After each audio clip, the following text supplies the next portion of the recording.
এমন একখানি কিতাব তার দ্বিতীয় খণ্ডের 203 পৃষ্ঠার মধ্যে বাবু মা জা ফি মিলাদিন নবী সাল্লাল্লাহু আলাইহি ওয়াসাল্লাম একটি বাব কায়েম করেছেন ইমাম তিরমিজি।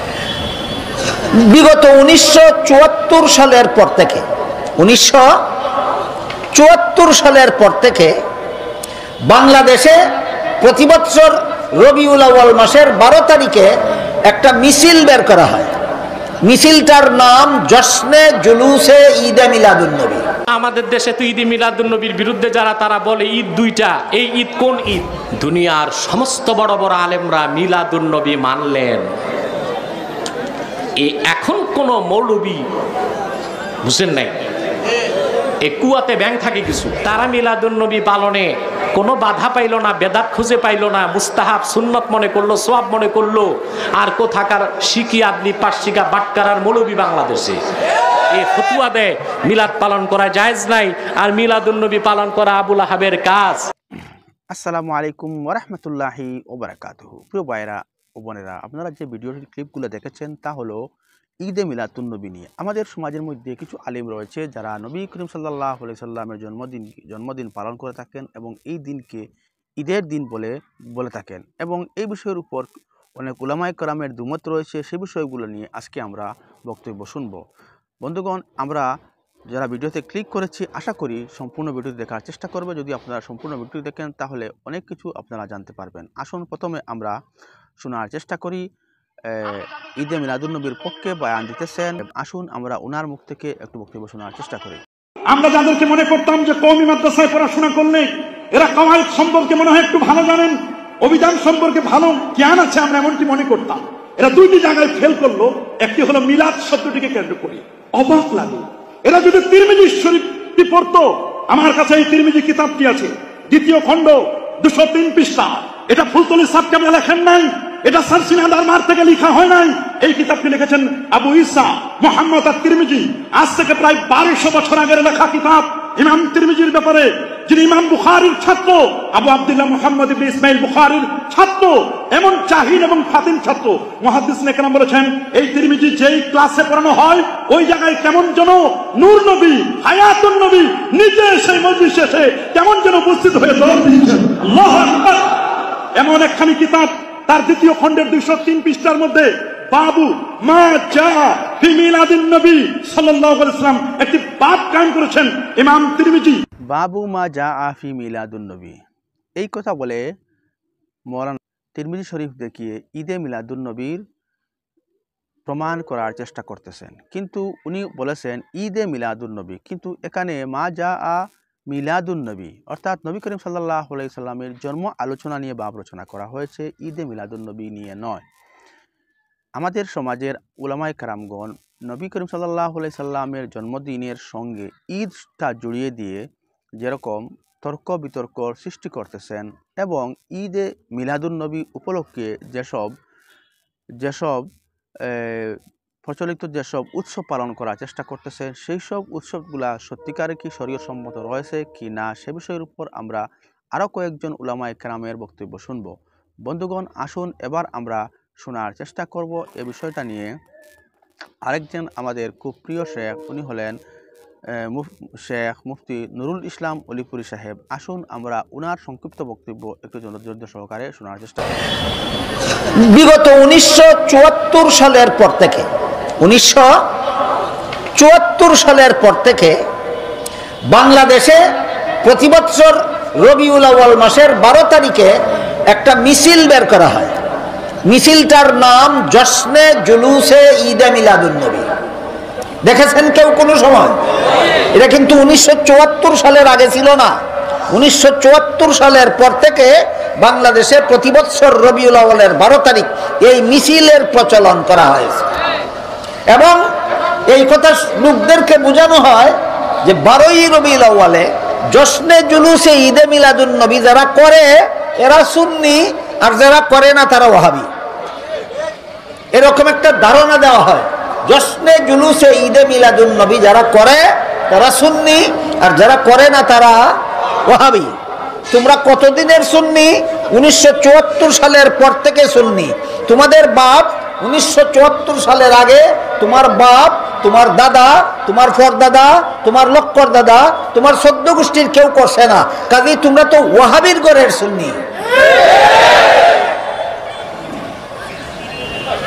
যারা জশ্নে জুলুসে ঈদে মিলাদুন নবী করে 74 সালের পরের থেকে করে, এর আগে তাদের বাপদাদারা কেউ করছে না। চুর করলেই যদি সুন্নি হয় আর না করলেই যদি ওয়াহাবি হয়, তোমরার বাপদাদারা তো এই মিছিল করছে না, তাহলে তোমরার বাপদাদা ছিল ওয়াহাবি। তোমরা কার ঘরের সুন্নি? তোমরা তো ওয়াহাবির ঘরের সুন্নি। কাজেই অন্য লোকের চিন্তা না করে নিজের বাপদাদারা কেমনে সুন্নি বানানি যায় কবর থেকে তুইয়া ওই চিন্তা গিয়ে আগে করো।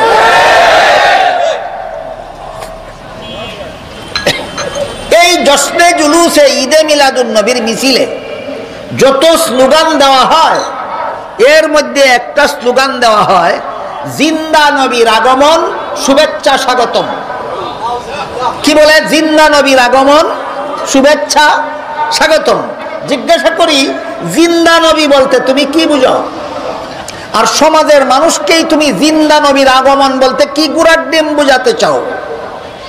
যদি বলো জিন্দা নবী অর্থ নবী চিরকাল জিন্দা, অতীতেও মরণ নাই, ভবিষ্যতেও মরণ নাই, নবী চিরকাল জিন্দা, এই অর্থে যদি তুমি জিন্দা নবী বলে থাকো, তোমার স্লোগান ডাইরেক্ট কোরআন বিরোধী, ডাইরেক্ট আল্লাহ বিরোধী।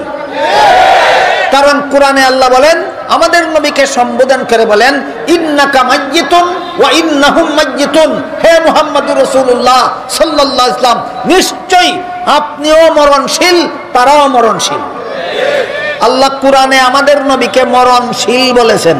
কাজে তুমি জিন্দা নবী বলতে নিজেই কি গোড়ার ডিম বুঝো, আর সমাজরেই কি গোড়ার ডিম বুঝাতে চাও? আল্লাহ মিথ্যা কথা বলেছেন নবীকে মরণশীল কইয়া। নবীরে মরণশীল কইলেই যদি ওয়াহাবি কাফির হয়, আল্লাহ কোরআনে নবীরে মরণশীল কইছেন। এই ফতোয়াবাজ, আল্লাহ সম্পর্কে কি ফতোয়া ঠিক করো? বলুন, আল্লাহ কোরআনে আমাদের নবীকে মরণশীল বলেছেন কিনা? নবীর মরণ কইলে যদি ওয়াহাবি আর কাফের হইয়া যায়, আল্লাহ নিজেই কোরআনে নবীকে মরণশীল বলেছেন। আল্লাহরে কি কইবা বলো, আগে ঠিক করো। আমরা আল্লাহর কথায় আছি। আমরা কার কথায় আছি? আমরা আল্লাহর কথায় আছি। আল্লাহ বলছেন নবীর মরণ আছে, আমরা বিশ্বাস করি নবীর মরণ আছে। তাহলে আহলে সুন্নাত ওয়াল জামাতের আকীদা যে হায়াতুন নবী, নবী জিন্দা, এর অর্থ জিন্দা নবী দাফন করা হয় না, দাফনের পরে নবীকে জিন্দা করা হয়। বলুন, হায়াতুন নবী অর্থ জিন্দা নবী দাফন করা হয় না দাফনের পরে নবীকে জিন্দা করা হয়? দাফনের পরে নবীকে জিন্দা করা হয়। কাজেই যদি বলো জিন্দা নবী অর্থ নবীর কোনোদিন মরণ নাই, তাহলে স্লোগান এটা কুফরি, কোরআন বিরোধী স্লোগান, আল্লাহ বিরোধী স্লোগান। আর যদি বলো জিন্দা নবী অর্থ দাফনের পরে জিন্দা, যদি বলো জিন্দা নবী অর্থ দাফনের পরে জিন্দা, তাহলে তোমার আগমন শব্দ হাদিস বিরোধী, রাসূল বিরোধী। কারণ রাসূল বলেন, আল আম্বিয়াউ আহিয়াউন ফি কুবুরিহিম, ফি কুবুরিহিম, ফি কুবুরিহিম। দাফনের পরে নবী জিন্দা হইয়া তোমাদের কোনো অনুষ্ঠানে আগমন করেন না, রওজা শরীফের ভিতরে থাকেন, ভিতরে থাকেন, ভিতরে থাকেন। সুতরাং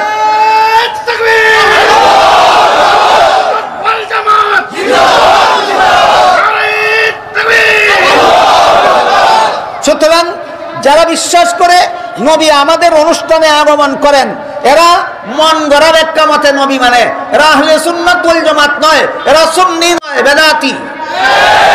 বলুন, নবীর সুন্নত পথে আকীদা পোষণ করে নবী মানে না মন গড়া ব্যাখ্যা মতে নবী মানে? মন গড়া ব্যাখ্যা মতে নবী মানলে সুন্নি হয় না, মন গড়া ব্যাখ্যা মতে নবী মানলে বেদাতি হয়। নবী রাসূল সম্পর্কে 1 নম্বর সহি ব্যাখ্যা তারা বেগুনাহ, 2 নম্বর সহি ব্যাখ্যা দাফন করার পর থেকে জিন্দা, দাফন করার পর থেকে জিন্দা। নবী রাসূল সম্পর্কে 3 নম্বর ব্যাখ্যা হইল জিন্দা হইয়া আমাদের অনুষ্ঠানে আগমন করেন না, রওজা শরীফের ভিতরে থাকেন, রওজা শরীফের ভিতরে দেখেন। আল্লাহর নবী বলে গেছেন, আমাকে দাফন করার পর থেকে কিয়ামত পর্যন্ত যে কোনো উম্মত যে কোনো সময় আমার রওজা শরীফের কাছে গিয়া দুরূদ সালাম করবে, নিজের কানে শুনবো, নিজের মুখে জবাব দেব। কথাটা বোঝার চেষ্টা করুন। যে কোনো উম্মতে যে কোনো সময় নবীর রওজা শরীফের কাছে গিয়া দুরূদ সালাম করলে নবী নিজের কানে শুনবেন, নিজের মুখে জবাব দিবেন। কেন? মুর্দা থাকার কারণে না জিন্দা থাকার কারণে? সেখানে অনুপস্থিত থাকার কারণে না উপস্থিত থাকার কারণে? তাহলে নবী উপস্থিত কোথায়? রওজা শরীফে। নবী উপস্থিত কোথায়? রওজা শরীফে উপস্থিত, মিলাদ শরীফে উপস্থিত না। বুঝতে বলুন, নবী উপস্থিত কোথায়? উপস্থিত না কোথায়? উপস্থিত রওজা শরীফে, মিলাদ শরীফে উপস্থিত না।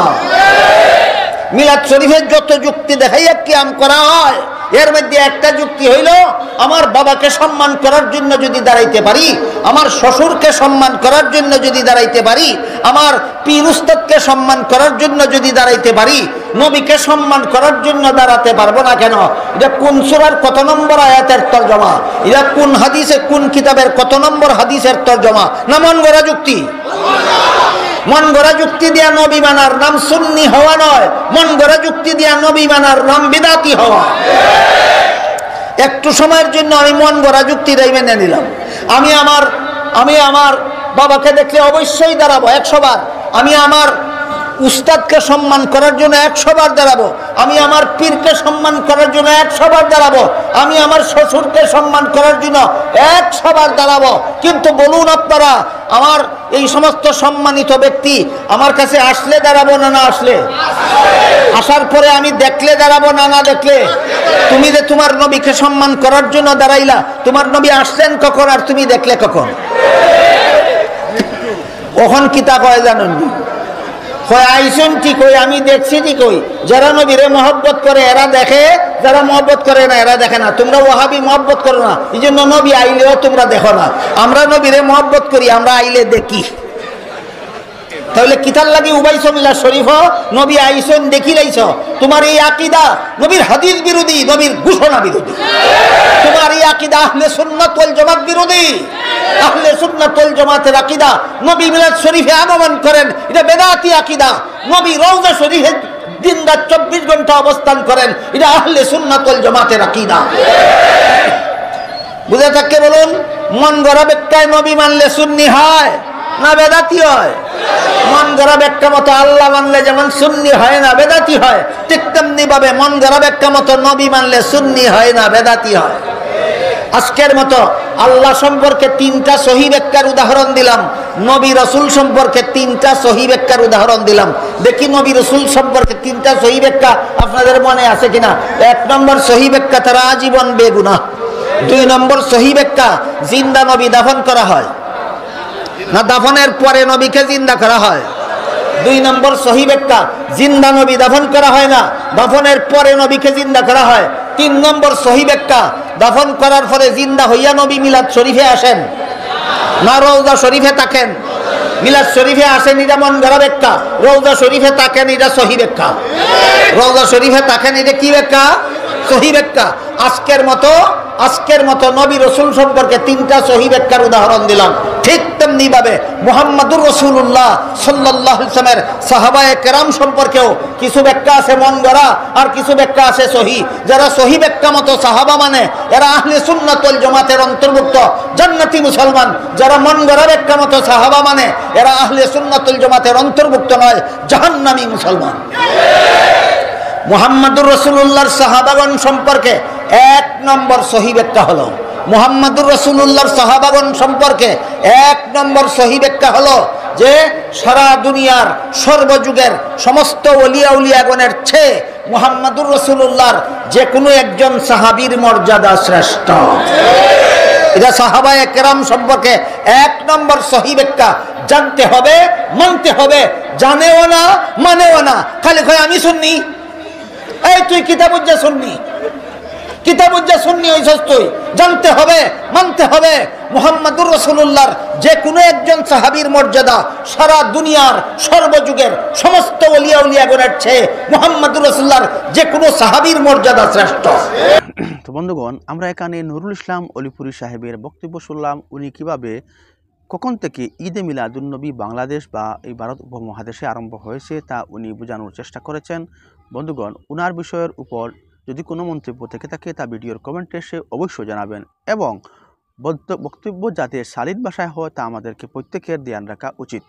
বন্ধুগণ, এবার আমরা শোনার চেষ্টা করব আরেকজন শেখ। উনি হলেন মুফতি আরিফ বিন হাবিব সাহেব, উনি ঈদে মিলাদুন্নবী সম্পর্কে কি বক্তব্য রাখেন, আসুন আমরা এবার ওনার বক্তব্য একটু শোনার চেষ্টা করি। মিলাদুন্নবী, আমার সাথে সবাই বলেন, মিলাদ অর্থ জন্ম, মিলাদুন্নবী অর্থ মুহাম্মদ সাল্লাল্লাহু আলাইহি সাল্লামের জন্ম।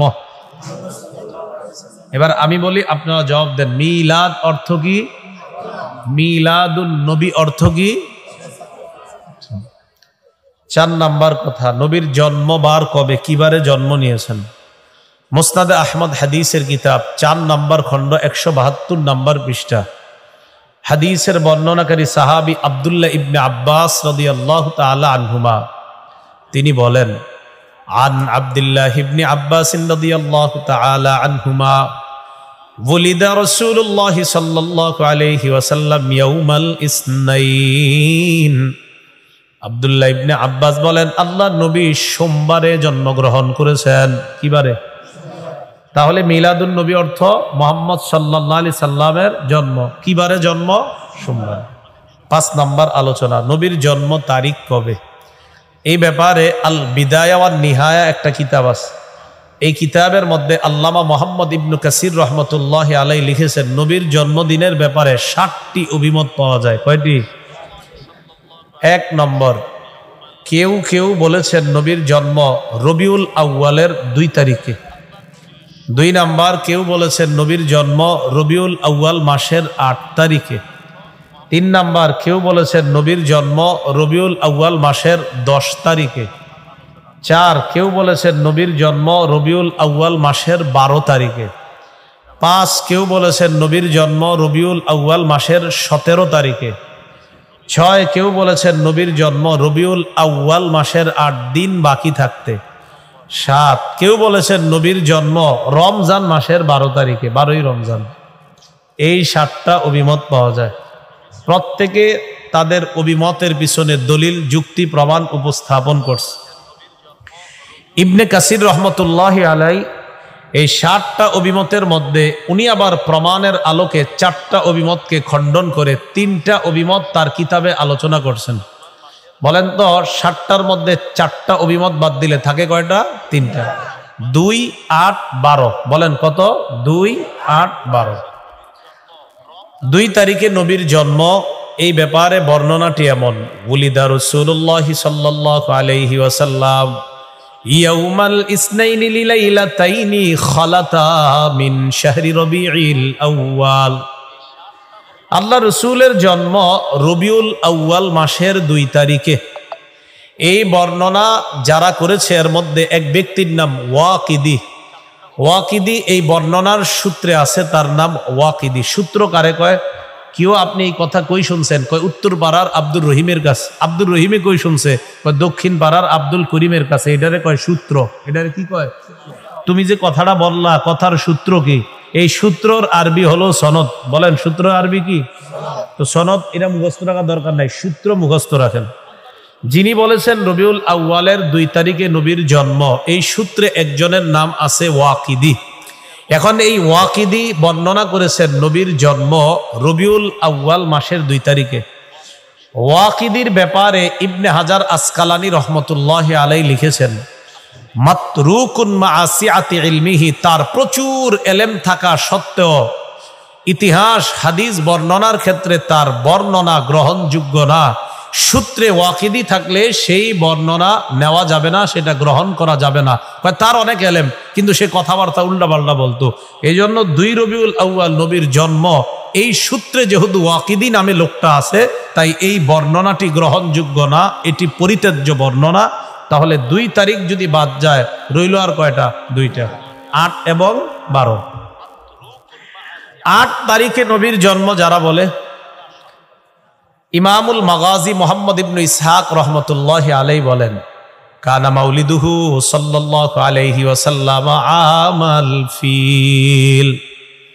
মুহাম্মদ ইবনে ইসহাক বলেন, আল্লাহর নবীর জন্ম হস্তি বাহিনী যেই বছর কাবার উপর হামলা চালায়, ওই বছর আল্লাহর নবীর জন্ম। হাতি বাহিনী যেই বছর কাবায় হামলা চালায়, হাতি বাহিনীর পরিচয় কোরআনে আছে, আলাম তারা কাইফা ফাআলা রাব্বুকা বিআসহাবিল ফিল। আছে না? এই যে হাতি বাহিনী কাবার উপর হামলা চালিয়েছে, এই হাতি বাহিনী হামলা চালানোর পর আল্লাহ জানেন যে তাদেরকে ধ্বংস করেছিলেন। একদল পাখি পাঠাইছিলেন আল্লাহ। কি নাম? না, আবাবিল নামে কোনো পাখি নাই। আমি বলাইছি এই কারণে যাতে ভুলটা ভাঙে আপনাদের। পাখির নাম কি? ছোটবেলা থেকে শুনছেন আবাবিল, আজকে থেকে ভুলে যান। পাখির নাম আবাবিল কথাটি সঠিক না। আবাবিল এই শব্দটি ইব্বিলুনের বহুবচন। ইব্বিলুন এক বচন, বহুবচন আবাবিল। এর অর্থ ঝাঁকে ঝাঁকে। আল্লাহ যেই পাখিগুলা পাঠাইছে তারা ঝাঁকে ঝাঁকে আসছে। কোথায় ঝাঁকে ঝাঁকে আর নাম বানায় ফেলছেন আবাবিল। বলেন সবাই, আবাবিল পাখির নাম না অর্থ ঝাঁকে ঝাঁকে বানাই দিছে আবাবিল? অনেক সংস্থার নামও আবাবিল এই সংস্থা। আমি জিগে এটার নাম রাখছেন কি লেগা? ওই যে এই পাখি ধ্বংস করছে, কাবার যারা হামলা করতে আসছে তাদেরকে ধ্বংস করছেন। কইলাম আপনার কি কইছে এটা পাখির নাম? আল্লাহ বলছেন ওয়ারসালা আলাইহিম তায়রা, আল্লাহ তাদের উপর পাখি পাঠাইছে আবাবিল, ঝাঁকে ঝাঁকে। আল্লাহ তাদের উপর পাখি পাঠাইছে ঝাঁকে ঝাঁকে, নাম দিয়ে দিয়েছেন আবাবিল। মানে কে যে দিয়ে দিছে বাস প্রসিদ্ধ হয়ে গেছে। তাহলে মনে রাখবেন, যাক একটা গোয়া আর একটা শিখে ফেলছি। তাহলে আবাবিল কিসের নাম না? পাখির নাম না। বলেন পাখিরা ঝাঁকে ঝাঁকে আসছে। বলেন পাখিরা কিভাবে আসছে? তাহলে আবাবিল অর্থ কি? হ্যাঁ বলেন সবাই, আবাবিল অর্থ কি? আরে এতদিন যারা ভুল বলতেন এরাও বলেন আবাবিল অর্থ কি? মাথায় নিয়ত রাখেন না, হুজুর আমনের ডামনে কোন, আমরা আগে যেটা জানছি এটাই কম। এই নিয়ত থাকলে উঠে যান, কারণ আমনের বয়ান শুনে লাভ হবে না। বয়ান মানেই হলো এখানে আমার ভুল ধরা হবে, আমার ভুল সংশোধন হবে। ভুল যদি থাকে আমার ভুল সংশোধন করে আমি সঠিকটা শিখে এরপর আমল করব ইনশাআল্লাহ। আসলে এই মানসিকতা নিয়ে বসছেন নি? তাহলে শেষে দেখেন কি কি আসতেছে, কত বিষয় আসবে ইনশাআল্লাহ। হ্যাঁ, তো হস্তি বাহিনী কাবার উপর হামলা চালাইছে যেই বছর, ওই বছর আল্লাহ নবীর জন্ম। হাতি বাহিনী কাবার উপর হামলা চালানোর জন্য আসছে যেদিন, এর 50 দিন পর আল্লাহর নবীর জন্ম হয়। সুবহানাল্লাহ। তাহলে হাতি বাহিনী কাবায় হামলা চালানোর কয়দিন পর নবীর জন্ম? এখন আমরা তারিখ খুঁজবো, কাবার উপর হামলা চালাইছে কয় তারিখে, তাইলে নবীর জন্মটা বের করা সহজ। মুহররম মাসের 13 দিন বাকি থাকতে হস্তি বাহিনী কাবার উপর হামলা চালায়। কোন মাসের কতদিন বাকি থাকতে? তাহলে মুহররমের 13 দিন পাওয়া গেলাম। মুহররমের পরের মাসের নাম কি? সফর। সফরের 29 দিন যদি নেন তাহলে 29 আর হলো মুহররমের 13, 29 আর 13 কত হয়? 42। 42 থেকে 50 হইতে আরো কয়দিন লাগে? সফর মাসের পরের মাসের নাম কি? রবিউল আউয়াল। এখন রবিউল আউয়ালের 8 দিন নেন, কত হয়? 50। তাহলে 50 দিন পর রসুলের জন্ম, মানে 8ই রবিউল আউয়াল নবীর জন্ম। তাহলে কাবার উপর হস্তি বাহিনী যে বছর হামলা চালায় এর 50 দিন পর নবীর জন্ম। আর এই 50 দিন পর হিসাব করলে যেই তারিখটা বের হয় সেটা হলো 8ই রবিউল আউয়াল। কত? 12 তারিখেরটাও বলতেছি। এখন আমার সাথে বলেন, বলেন বিদগ্ধ, বিচক্ষণ, গবেষক, অভিজ্ঞ আলেমদের নিকট 8 তারিখটি বিশুদ্ধ, 12 তারিখটি প্রসিদ্ধ। কয়টা বাংলা শিখলাম? 2টা। 8 তারিখটি বিশুদ্ধ, 12 তারিখটি প্রসিদ্ধ। হ্যাঁ, এই তো 12 তারিখ রসুলের জন্ম। এই বর্ণনাটা কিভাবে?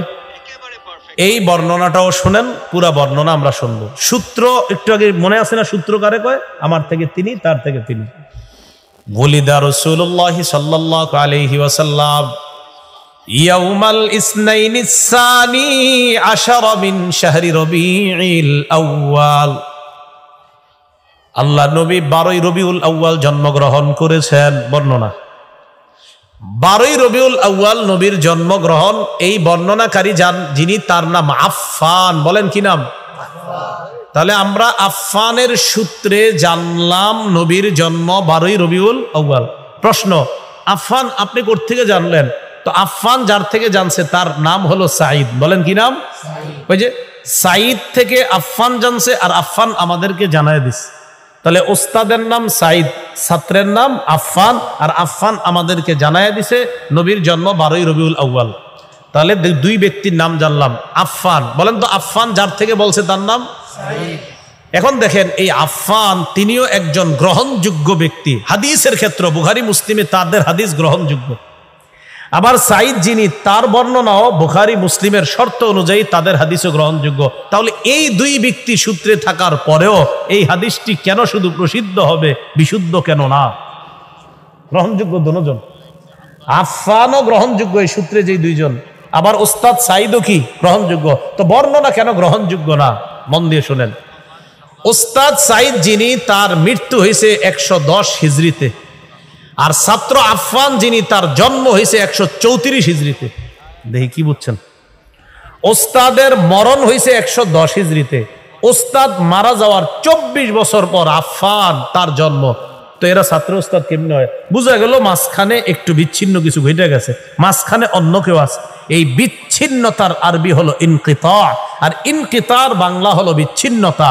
আর ইনকিতা বা বিচ্ছিন্নতা যেই সূত্রে আসে, এই হাদিসকে বলা হয় হাদিসে মুনকাতি, আর দলিল হিসাবে হাদিসে মুনকাতি গ্রহণযোগ্য না।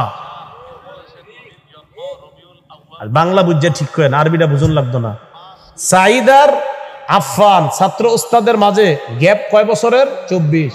ওস্তাদ মারা যাওয়ার 24 বছর পর ছাত্রের জন্ম। তো ওনারা ছাত্র ওস্তাদ কেমনে হয়? বোঝা গেছে মাঝখান দিয়ে কেউ কোনো কারণে এটার মাঝে একটা গন্ডগোল গড়ে দিয়েছে, কিন্তু তারা দুজন গ্রহণযোগ্য ব্যক্তি, কিন্তু মাঝে কিছু একটা ঘটছে। এই ঘটার কারণে এই বর্ণনা, এটা তাদের কারণে না, ওই ঘটনা ঘটার কারণে বর্ণনাটি গ্রহণযোগ্য না। যদিও 12ই রবিউল আউয়াল প্রসিদ্ধ এবং অনেক আলেমদের কাছে এটাও গ্রহণযোগ্য অভিমত। যাই হোক, এটা একটা ইখতিলাফ। কেউ বলেন 8, কেউ বলেন 12, মানে 7টার মধ্যে তাহলে 2টা মূলত স্থান পায়, 8 এবং 12। 8 তারিখটা বিশুদ্ধ, আর 12 তারিখটা অনেক আলেমদের কাছে প্রসিদ্ধ। কথা মনে থাকবে? কিন্তু এটা ঝগড়ার বিষয় না। কেউ বললে বলবেন ভাই এটা মতভেদ পূর্ণ, কেউ বলবেন 7টা অভিমত আছে, এর মধ্যে 2টা টিকছে, 8 এবং 12। এখন মূল গুরুত্বপূর্ণ আলোচনা, 6 নম্বর আলোচনা আমাদের। সেই আলোচনাটি হলো রসুলের জন্মদিনকে কেন্দ্র করে আনুষ্ঠানিক বাৎসরিক অনুষ্ঠান কবে থেকে শুরু হলো? আমার সাথে বলেন, ইরাক দেশে, বলেন মসুল শহরে বাদশাহ আবু সাঈদ আবুল খাত্তাব নামে এক হুজুরের মাধ্যমে 604 হিজরিতে সর্বপ্রথম রসুলের জন্মদিনে বাৎসরিকভাবে অনুষ্ঠান পালন করা শুরু করেছেন। রসুলের জন্মদিন কেন্দ্র করে বাৎসরিক অনুষ্ঠান কত হিজরিতে? সবাই কন কত হিজরি? আবার কন কত হিজরি? তাহলে নবীর জন্মদিনে বাৎসরিক অনুষ্ঠান কত হিজরি থেকে শুরু হয়েছে? কোন দেশে? ইরাকে। কোন শহরে? মসুল। যিনি করেছেন সর্বপ্রথম বাদশাহ, তার নাম আবু সাঈদ মুজাফফর কাউকারি, পুরা নামটা। তার মৃত্যু 630-এ। আর যে হুজুরের মাধ্যমে শুরু করছে তার নাম আবুল খাত্তাব ওমর ইবনে দিহিয়া, তার মৃত্যু 633 হিজরিতে। এই আবুল খাত্তাব ওমর ইবনে দিহিয়ার ব্যাপারে ইবনে হাজার আসকালানি বলেন, কাসীরুল ওয়াকিআতি ফিল আইম্মাতি ওয়াস সালাফ মিনাল উলামা। এই লোকটা অতীতের উলামায়ে কেরামদেরকে নিয়ে খুব জঘন্য ভাষায় কথাবার্তা বলতো। কে? এই আবুল খাত্তাব নামক হুজুরের কথা ইবনে হাজার বলতেছে, যিনি বুখারী শরীফের ব্যাখ্যা লেখছে। তিনি বলে, কাসীরুল ওয়াকিআতি ফিল আইম্মাতি ওয়াস সালাফ মিনাল উলামা। অতীতের উলামায়ে কেরামদেরকে নিয়ে সে খুব বাজে মন্তব্য করত। খবিসুল লিসান, তার ভাষা ছিল খুব খারাপ। বর্তমান যুগেও দেখবেন আহলে হক আলেমদের বিরোধিতা যারা এই মাইকে করে, তারা সব দলিলে না পারলে শেষ অস্ত্র হিসাবে মুখের ভাষাটা খারাপ করে হাজার হাজার মানুষের সামনে আহমদ শফী রহমতুল্লাহর নাম সহ অনেকের নাম ধরে ধরে অশ্রাব্য ভাষায় গালিগালাজ করে চ্যালেঞ্জ ছুড়ে দেয়। শেষ অস্ত্র গালিগালাজ। জানে যে গালিগালাজ করলে ওলামায়ে কেরাম কথা বলবে না, কারণ গালিগালাজ যে করে এরে ওলামায়ে কেরাম বলবে ভাই এরে থামাও, কারণ এর সাথে কথা বললে এ আরো গালি দিবে।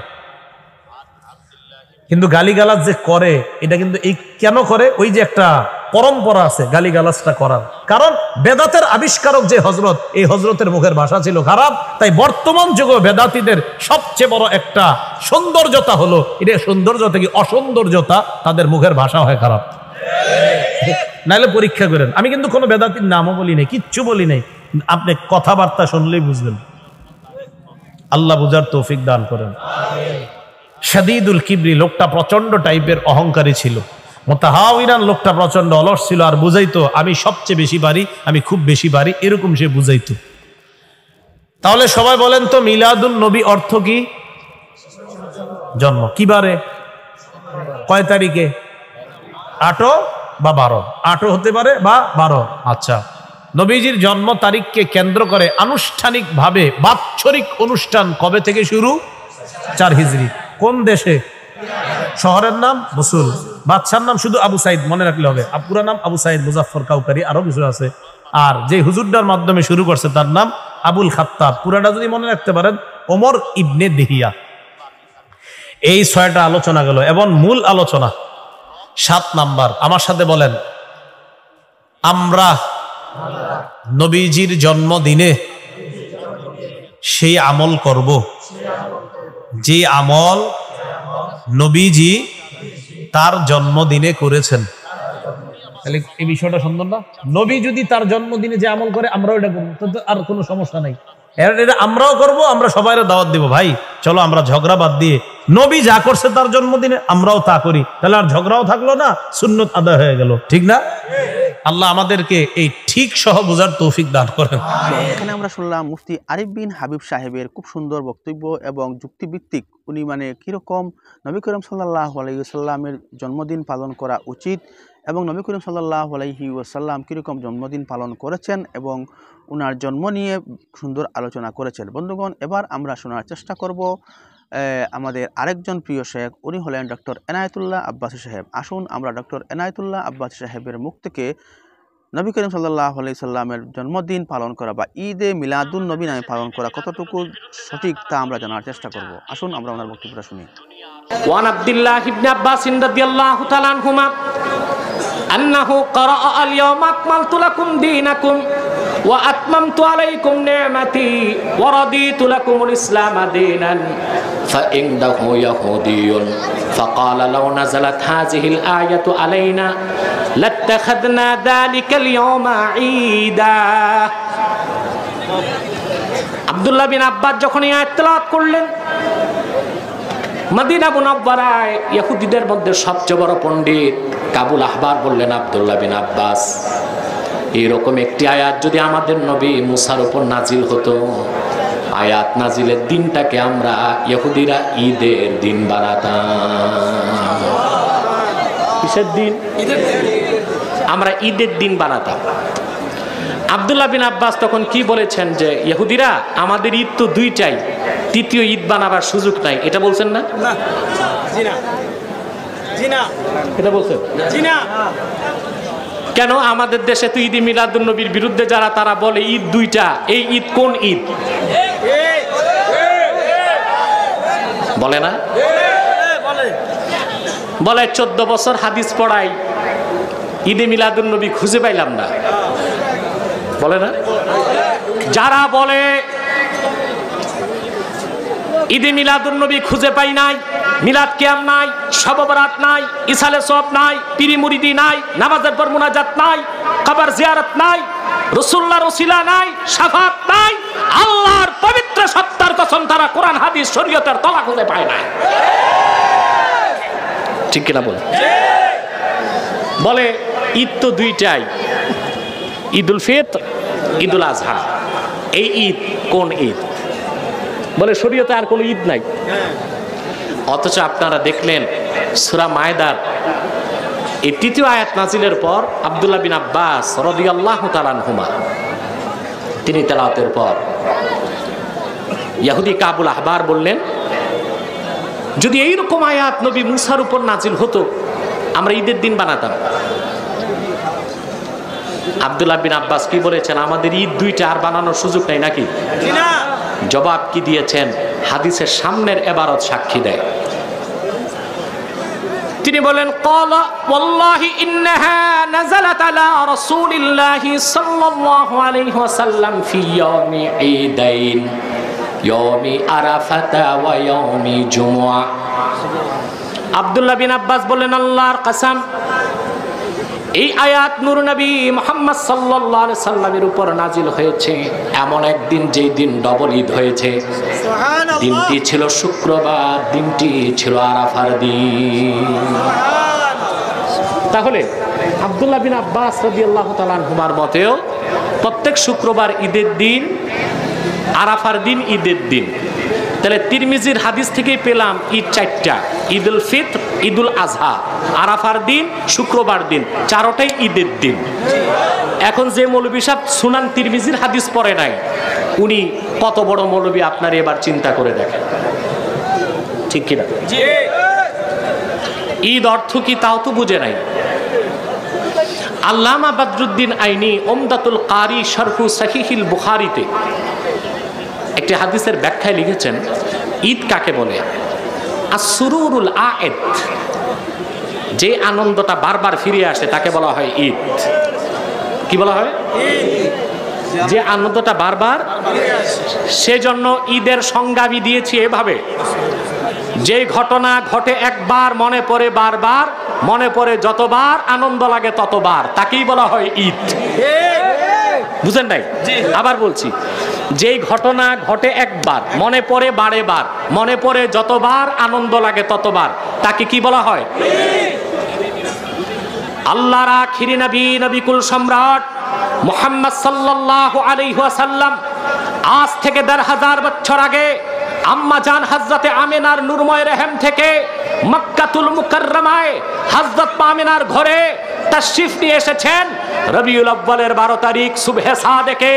সেই জন্য রবিউল আউয়াল মাসের আগমন ঘটলেই মুমিনের হৃদয়ে ১৫০০ বছর আগের সেই নূরময় শুভরাতের কথা জাগলে মুমিনের হৃদয়ে আনন্দের হিল্লোল বয়ে যায়।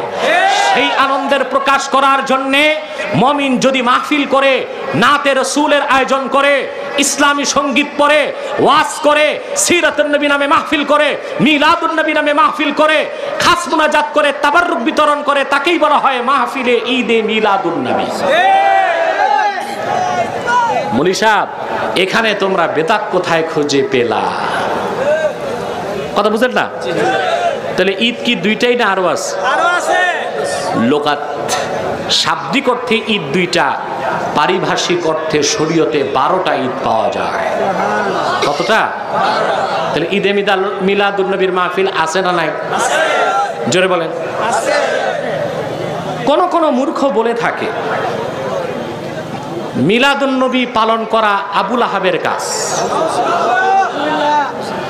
যদি কেউ বলে মিলাদুন নবী পালন করা আবু লাহাবের অনুসারীদের কাজ, আল্লাহর কসম সে কাফের, তাকে যে কাফের বলবে না সেও কাফের।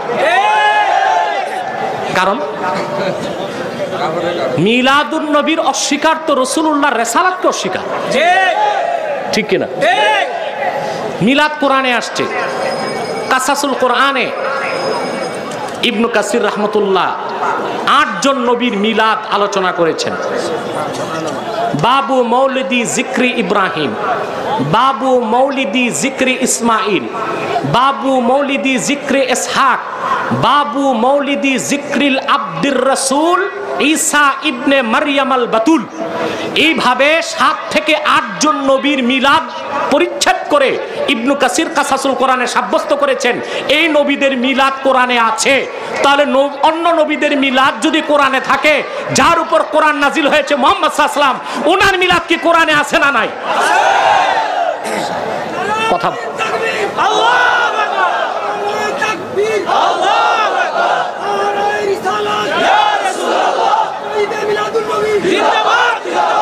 আমার ভাইরা, মিলাদের ব্যাপারে হাদিস আছে কতগুলো। দালাইলুন নবুয়াত আল আজহার আল কাহেরা, মিশরের ছাপ, প্রথম থেকে 90 পৃষ্ঠা পর্যন্ত 6টি পরিচ্ছেদ মিলাদের উপর কায়েম করে ইমামে বাইহাকি রাসূলুল্লাহর মিলাদের আলোচনা করেছেন 26 পৃষ্ঠা। কোথায় বাইহাকি? 1200 বছর আগে যার জমানা শেষ, তিনি সুনান বাইহাকিতে রাসূলুল্লাহর মিলাদের উপর 6টা পরিচ্ছেদ কায়েম করলেন। এর মধ্যে একটি পরিচ্ছেদ হলো বাবু জিক্রি মৌলিদিল মুস্তাফা, মুহাম্মদ সাল্লাল্লাহু আলাইহি ওয়াসাল্লামের মিলাদের আলোচনা। আল্লাহু আকবার বলেন। তা হাদিসে মিলাদ আছে না নাই? আছে। আল্লামা হাফেজ জালালউদ্দিন সুয়ুতি রাহমাতুল্লাহ শুধু রাসূলুল্লাহর মিলাদের উপর কিতাব লিখলেন, হুসনুল মাকসাদ ফি আমালিল মাউলিদ, শুধু মিলাদ কিয়ামের আলোচনা। আব্দুল হক মুহাদ্দিস দেহলভী রাহমাতুল্লাহ ভারত উপমহাদেশে মারকাজুল আসানিদ যাকে বলা হয়, তিনি আখবারুল আখিয়ার কিতাবের 624 পৃষ্ঠায় মুনাজাত বা দরগাহে কাজী উল হাজাত এই পরিচ্ছেদে আল্লাহর কাছে বলেন, আল্লাহ জীবনে যত ইবাদত করেছি কবুল হয় কিনা জানি না, আমার কোনো ভরসা নাই, लेकिन तेरी पाक जात की इनायत की वजह से सिर्फ एक अमल ऐसा है जो बहुत ही शानदार, और वो ये है कि महफिल मीलाद के मौके पर मैं खड़े होकर सलाम पढ़ता हूं। তবে তোমার দয়ায় আমার একটি আমল বৃথা যাবে না, যেটার উসিলায় নাজাত পাবোই পাবো। সেটা হলো আল্লাহ যখনই তোমার হাবিবের মিলাদ পড়ি তা দাঁড়ায় দরুদ সালাম পড়ি, কিয়াম করি। কথা বুঝতেছেন? তারপরে এই উপমহাদেশে আধ্যাত্মিক জগতের সর্ব উজ্জ্বল তারকা, যার হাতে বাংলা, বিহার ও আসামে 2 কোটি মানুষ ইসলাম গ্রহণ করে মুসলমান হয়েছেন, এদেশের মানুষের লেংটি খুলে, ধুতি খুলে, মাথার টিকলি মুছে, হাতের রাখি বন্ধন খুলে, যিনি দেশের মানুষকে ঈমান শিখিয়েছেন, ইসলাম শিখিয়েছেন, হাতে তাসবিহ দিয়েছেন, 2 কোটি মানুষ মুসলমান হয়েছে, যার হাতে হাদিয়ে বাঙ্গাল শাহ কারামত আলী জনপুরি রহমতুল্লাহি আলাইহি মিলাদ কিয়ামের পক্ষে 6টি কিতাব লিখেছেন।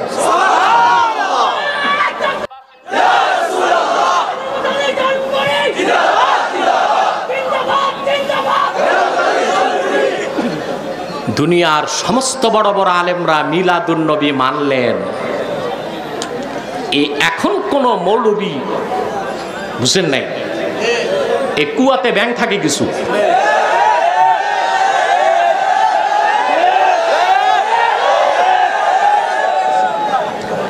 এই যেই ব্যাংক কুয়ার ভিতরে থাকে সে মনে করে কুয়াটাই মহাজগৎ, ঠিক কিনা?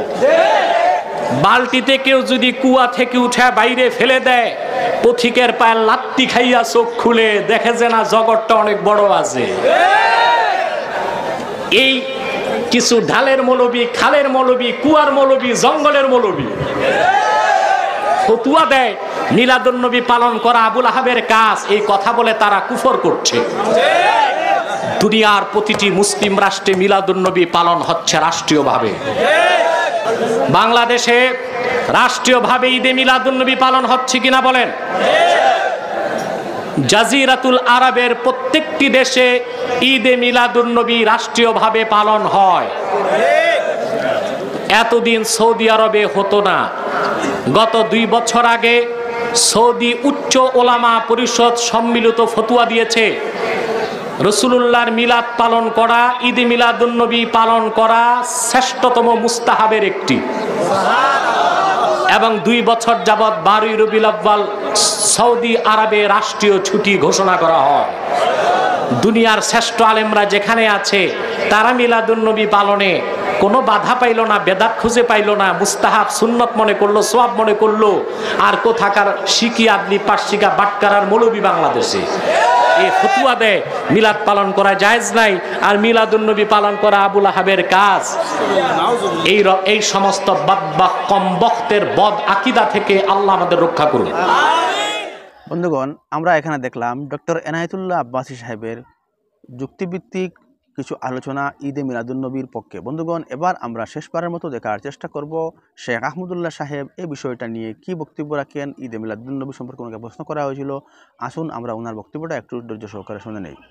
পবিত্র ঈদে মিলাদুন নবী সাল্লাল্লাহু আলাইহি সাল্লাম উদযাপন করা যাবে কিনা, অনেকে এটাকে জায়েজ মনে করে। এখানে আপনার অভিমত কি? দেখুন, আমি অভিমত না দিয়ে কয়েকটা প্রশ্ন রাখব, অর্থাৎ প্রশ্নের উত্তরে আবার প্রশ্ন, পাল্টা প্রশ্ন আমি ছুড়ে দিতে চাই, বিশেষ করে যাদের এটা নিয়ে সত্যিই জানার আগ্রহ আছে। অনেকে তো প্রশ্ন লেখেন জানার জন্য না, প্রশ্ন লেখেন হলো ওনার পক্ষের মতটা বের করে আনার জন্য। আমি বলতে চাই যে সাধারণত আমরা সাধারণ মানুষরা যে হুজুরের ভক্ত আমরা তার কথা শুনি। যে হুজুর মিলাদুন নবীর পক্ষের, তার ভক্তরা মিলাদুন নবীর পক্ষে কথা বলে এবং সেরকম দলিল খুঁজে বের করে সোশ্যাল মিডিয়াতে সেটা নিয়ে লেখালেখি করে। আর যে হুজুর মিলাদুন নবীর বিপক্ষে, ওনার ভক্তরা মিলাদুন নবীর বিপক্ষে তারা ক্যাম্পেইন করে, কাজকাম করে। আমার কথা হলো যে আপনি হুজুরদের পক্ষ বিপক্ষ না নিয়ে কয়েকটা প্রশ্নের উত্তর খোঁজার জন্য আপনি নিরপেক্ষভাবে চেষ্টা করেন, আপনি নিজে একটু সচেতনভাবে সতর্কভাবে অনুসন্ধানের দৃষ্টি নিয়ে এই প্রশ্নগুলোর উত্তর খোঁজার চেষ্টা করেন। আপনি শুধু উত্তর খোঁজার যদি সিরিয়াস চেষ্টা শুরু করে দেন এবং নিরপেক্ষভাবে চেষ্টা করেন, আমার বিশ্বাস যে আপনাকে আল্লাহ তাআলা হেদায়েত এবং সঠিক পথ যেটাই সেটা আল্লাহ তাআলা আপনাকে দেখিয়ে দিবেন। শর্ত হলো আপনি আগে গিয়ারটা নিউট্রালে এনে তারপরে খুঁজতে হবে। আমরা যারা গাড়ি চালাতে জানি তারা জানি যে গিয়ার, আপনার ম্যানুয়াল গিয়ার সাধারণত গাড়ি, এটা আপনার নিউট্রালে থাকার পর স্টার্ট দিলে গাড়ি স্টার্ট হবে। গিয়ার একটা দিয়ে রেখে দিয়েছেন আগে, এরপর আপনি স্টার্ট দিচ্ছেন, তাহলে গাড়ি কি হবে না? স্টার্ট হবে না, গাড়ি দৌড় দিবে, লাফ দিবে, সেটা সঠিকভাবে সার্ভিস দিবে না। এখন আপনি নিজে আগে মিলাদুন নবীর পক্ষের অথবা বিপক্ষের একটা গ্রুপের থেকে এরপরে বলতেছেন হ্যাঁ এই ব্যাপারে আপনি কি বলেন, কোরআন হাদিসে কি আছে, আপনি জানার চেষ্টা করছেন। এইভাবে আপনি আসলে সত্য জানতে পারবেন না। সত্য জানতে হলে আপনাকে নিউট্রালে থাকতে হবে, যে ঠিক আছে আমি এটা নিয়ে অনুসন্ধান চালাই, পড়াশোনা করি, স্টাডি করি, এবং আমার স্টাডির পর নিরপেক্ষভাবে সত্যিটা জানার জন্য আমি চেষ্টা করি, আল্লাহ তাআলার কাছে দোয়া করি আল্লাহ যেন আমাকে হেদায়েত করেন, গাইড করেন, তাহলে আপনি ইনশাআল্লাহ সঠিক পথ পাবেন। এবার আসেন প্রশ্নগুলো কি কি। এক নম্বর প্রশ্ন হলো, নবী করিম সাল্লাল্লাহু আলাইহি সাল্লামের যেদিন জন্ম হয়েছে, মিলাদুন নবী মানে হলো নবী সাল্লাল্লাহু আলাইহি সাল্লামের জন্ম, এটাকে কেন্দ্র করে উদযাপন, আনন্দ ইত্যাদি। প্রশ্ন হলো, নবী করিম সাল্লাল্লাহু আলাইহি সাল্লামের যে তারিখে জন্ম হয়েছে সেই তারিখটা কি চূড়ান্ত এবং অবিতর্কিত কিনা, অর্থাৎ অমুক তারিখে তিনি জন্মগ্রহণ করেছেন, ইতিহাসবিদগণ এ ব্যাপারে একমত কিনা, বা হাদিস গ্রন্থগুলোতে এটা সুস্পষ্ট আসছে কিনা, এটা আপনি একটু জানার চেষ্টা করেন। আপনি যদি খোঁজ করেন, অনুসন্ধান চালান, তাহলে কিন্তু আপনি জানতে পারবেন, জানতে আপনার কষ্ট হবে না খুব বেশি, যে আসলে নবী সাল্লাল্লাহু আলাইহি সাল্লামের জন্মের তারিখটা এটা চূড়ান্ত কি চূড়ান্ত না। আপনি যদি অনুসন্ধান করেন, আপনি দেখতে পাবেন যে নবী সাল্লাল্লাহু আলাইহি সাল্লামের জন্মের এক্সাক্ট তারিখ নিয়ে ইতিহাসবিদদের মধ্যে নানা রকমের মত আছে। তাহলে কিভাবে আপনি চূড়ান্তভাবে একটা দিনকেই নিশ্চিত করে ধরে সেদিনকে আপনি উদযাপনে যেতে পারেন? নাম্বার এক, আপনি খোঁজার চেষ্টা করেন যে ওনার জন্মের তারিখটা এটা কি সুনির্ধারিত, অবিতর্কিত, নাকি এটা নানা মত আছে, আপনি একটু পড়াশোনা করার চেষ্টা করেন। নাম্বার দুই, নবী করিম সাল্লাল্লাহু আলাইহি সাল্লামের জন্মের তারিখটাকে তিনি নিজে উদযাপন করেছেন কিনা প্রতি বছর, এটা আপনি একটু জানার চেষ্টা করেন।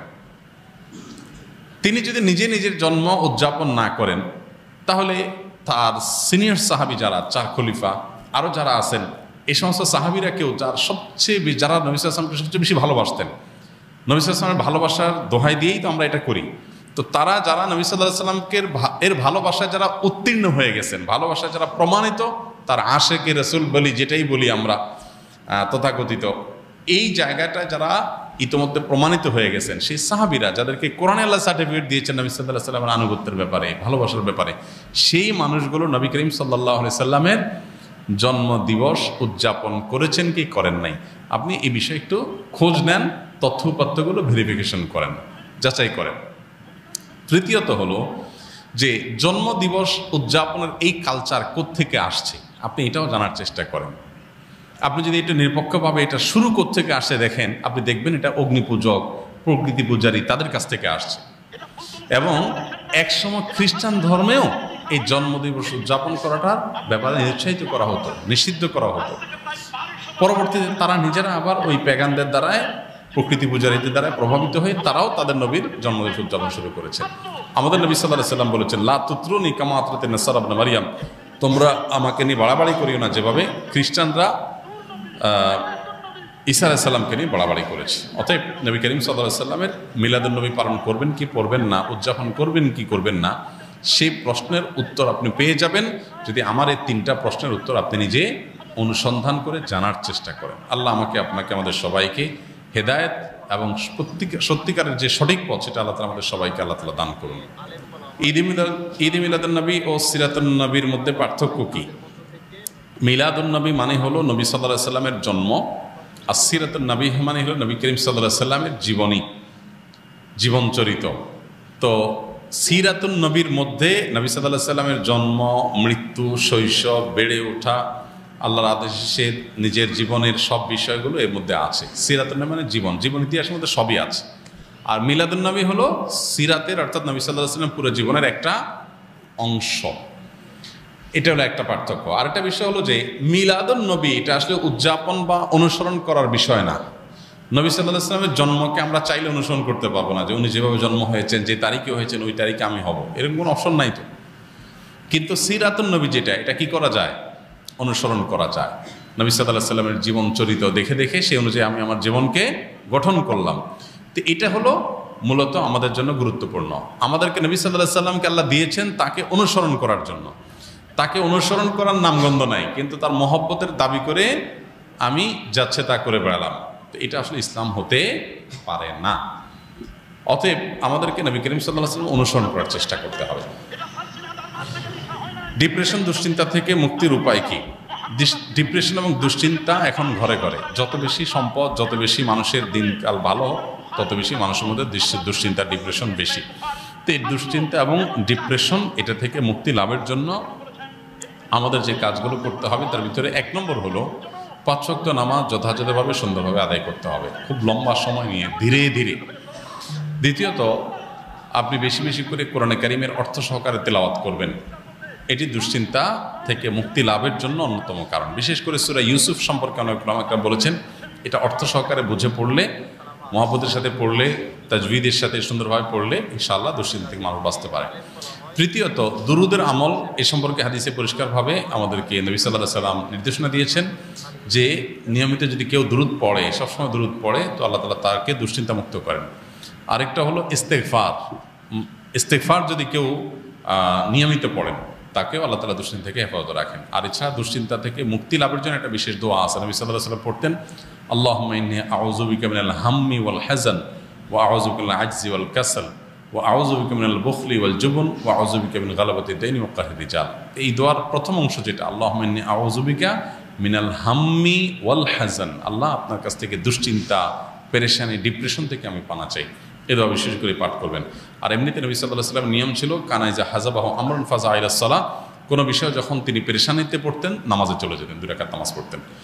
আর এর বাইরে বিশেষ করে ভোর রাতে তাহাজ্জুদের সময় উঠে নিরিবিলি আল্লাহর সাথে একটু মন খুলে কথা বলেন, ইনশাআল্লাহ আল্লাহ তাআলা আপনার মানসিক অশান্তি দূর করবেন। তো প্রিয় ভাই ও বোনেরা, আমরা এখানে শুনলাম মুফতি উসমান গনি সালেহী সহ শেখ আহমদুল্লাহ, ডক্টর এনায়েতুল্লাহ আব্বাসী, নুরুল ইসলাম আলীপুরি এবং মুফতি আরিফ বিন হাবিব সাহেবের ঈদে মিলাদুন্নবীর পক্ষে এবং বিপক্ষে আলোচনা। বন্ধুগণ, এই দীর্ঘ আলোচনা থেকে আপনি কি মনে করেন যে ঈদে মিলাদুন্নবী পালন করা শরীয়ত সম্মত রয়েছে কি, হাদিস দ্বারা প্রমাণিত রয়েছে কি, আপনি কি মনে করেন তা ভিডিওর কমেন্টে এসে অবশ্যই জানাবেন। এবং চ্যানেলে যদি নতুন এসে থাকেন, অনুগ্রহ করে আমাদের এই চ্যানেলটাকে সাবস্ক্রাইব করে আমাদের সঙ্গে থাকবেন, যাতে আর সুন্দর সুন্দর ইনফরমেটিভ ভিডিও আপনাদের সামনে উপস্থাপন করতে পারি। আসসালামু আলাইকুম ওয়া রাহমাতুল্লাহি ওয়া বারাকাতুহু।